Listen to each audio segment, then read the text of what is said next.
how long this city's been waiting, for this finals experience, and they're gonna show up. And that excites us even more. Live from Gainbridge Fieldhouse, Indy ignites as the NBA Finals return. A high-stakes battle unfolds tonight as the Pacers and Thunder clash in Game 3. Tip for this one, 8:30. Will history be made? Stay with us for live coverage all morning. Thanks for waking up with us here on 13 Sunrise. This is a day we've only been waiting 25 years for. So we're ready, and we know thousands and thousands of fans will be in town too. So this city is ready. Yeah, we are ready. Sean is ready, wearing his game day. This is the lucky stuff here, man. Lucky stuff. Let's get this thing done. And if you are going downtown, because we talked about those watch parties, that's been fun for so many Pacers fans.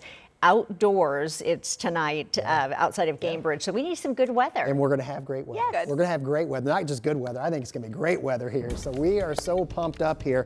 Let's show you what's going on just to confirm here. So this high gives us the sunshine today, keeps the storms away, and then we'll deal with Game 4 in a couple of days. Let's take care of business for today. Out the door this morning, temperatures again in the 50s, so it is going to be a comfortable start. If you're getting that early walk in, it's going to be good shape for you here to start out. Watch as we play through Future Track 13, get you into the noon hour. We're approaching 80 degrees. We hit 76 yesterday.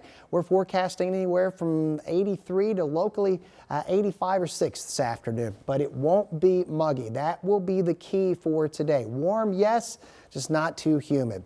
So here's your game day forecast. Noontime numbers around 78, 80 degrees. Heading home from work, getting down to that watch party, will be in the lower to mid 80s. And if you're going to be downtown this evening, weather looking great. We'll have more ahead in the 7-day forecast. All right, Sean, thank you.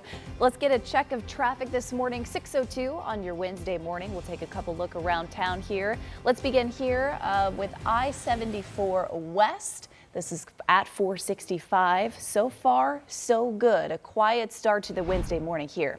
Yeah, we've been pretty lucky here. Now, this is a look near Shadeland Avenue, right off the interstate. You see everyone just fine, no issues. The sun's starting to come up here over central Indiana, so stay safe as you hit the road this morning.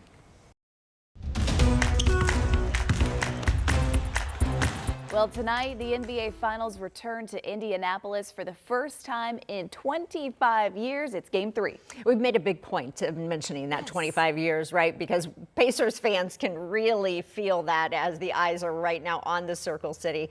Matthew Foltz live outside Gainbridge Fieldhouse, where the place to be today if you're a Pacers fan, and a special guest. Good morning. Yeah, good morning to you. It is certainly the place to be for sure. We're going to be getting hopefully the Pacers staff in just a few minutes. But right now we do know that the Pacers as well as local Metro Police, they are preparing for a large number of crowds to come out here for Game 3. In fact, we spoke with them yesterday and they kind of talk about some of the preps that they're making. They are bringing all stops, both all hands on deck, both from IFD as well as Metro Police, State Police coming out here, making sure that roads are shut down and prepared. But take a listen to what they had to say at yesterday's presser ahead of today's game. Having this opportunity to once again host a significant event, and this one being one of the bigger events in all of professional sports. So we're extremely excited and proud, and we know that the eyes of the world are upon us. It's certainly a big day in store for sure. And we also do know that Pacers, they're changing a little bit of their security protocols today. So starting at 4:30, they're going to have their watch party outside at Bicentennial Plaza. So new for the finals, you have to have a ticket to get into that plaza area as well as into Gainbridge Fieldhouse. So keep that in mind if you are coming out to the game today. But Julia and Samantha, just a big day. I got my Pacers jersey, Halliburton jersey. We're for sure hoping that they get this win tonight. And something I saw that's so cool, they're offering to patch on one of those NBA Finals patches for like $20 inside the field house. So Matthew, if you haven't already, get in there at some point today and do that. We'll see you coming up at 6:30. And 13 News, of course, will have more of all the Pacers fun all day long. That's right. We will have team coverage all across downtown Indianapolis, inside and outside Gainbridge Fieldhouse, talking about the game, talking about the fans, and so much more. That's coming up later today here on Channel 13 and WTHR Plus. Your time is 6:05. This morning, Indianapolis Mayor Joe Hogsett is under fire. But he is now telling 13 News he has no intention of stepping down from his position despite calls for him to resign. I hold myself to the highest of those standards, and if there are ways that I need to be adjusting, I will do so accordingly. Controversy has surrounded the mayor's office for months now. In fact, multiple women have alleged Hogsett's former chief of staff and campaign manager, Thomas Cook, of sexually harassing them. One of the accusers, Lauren Roberts, you might have seen this yesterday here on Sunrise, had to be removed from a city council meeting Monday night.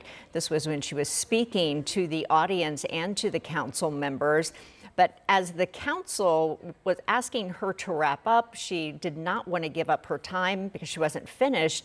So the council asked that she be removed. They were considering on Monday night a request to cover the final cost of an independent investigation into those allegations. Let's go. Get your arms off of me! Stop touching me! Stop touching me! You are not. Do not touch. What is wrong with you? What is? Stop it! Stop! Get your hands Stop. off of her. Obviously, that was a pretty dramatic night there in the council chambers. The mayor even called what happened at the meeting regrettable and says he was watching remotely. That independent investigation determined the mayor and his administration did not violate any laws.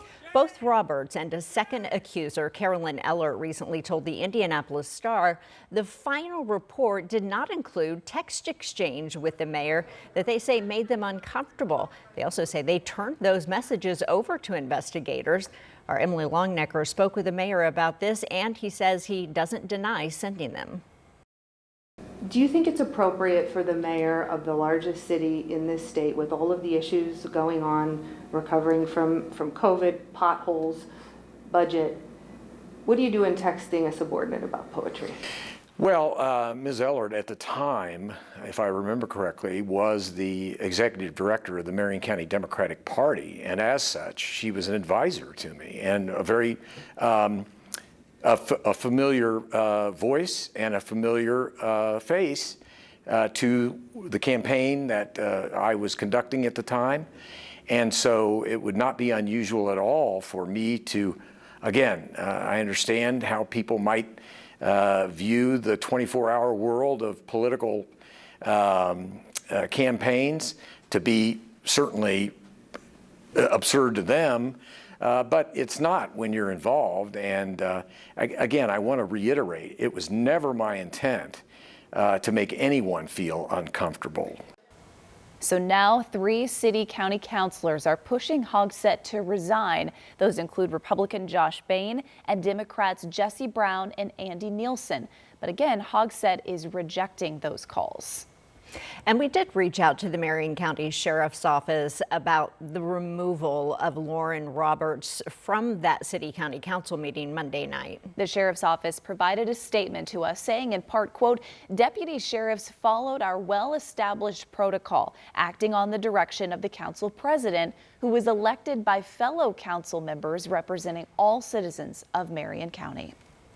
6:09 now. This morning, there is a bold new plan to tackle chronic homelessness here in Indianapolis. The goal really is to just move thousands of people off the streets and into housing by 2028.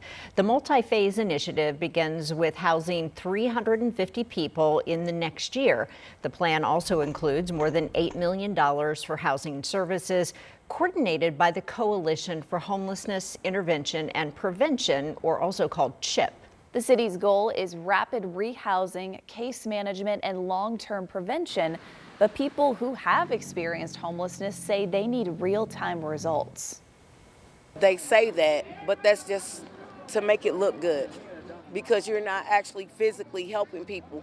It's almost if it's that they shun you off. I would like to see you come down from your office and come out here and spend a day with the homeless and see what it's like in the life of a homeless person.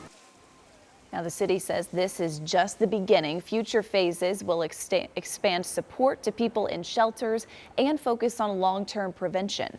The first housing placements are expected to start later this summer.